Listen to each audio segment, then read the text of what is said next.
విడుమొరటోడు అని వాళ్ళు వీళ్ళు ఎన్నెన్ని అన్న పసి పిల్లవాడు నవ్వాడు.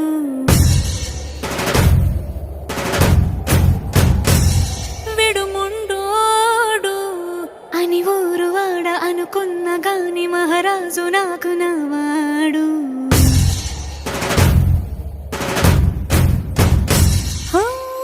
మాట పెడుసైనా మనసులో వెన్న రాయిలా ఉన్నవాడిలోన దేవుడెవరికి తెలుసును నాకన్నా.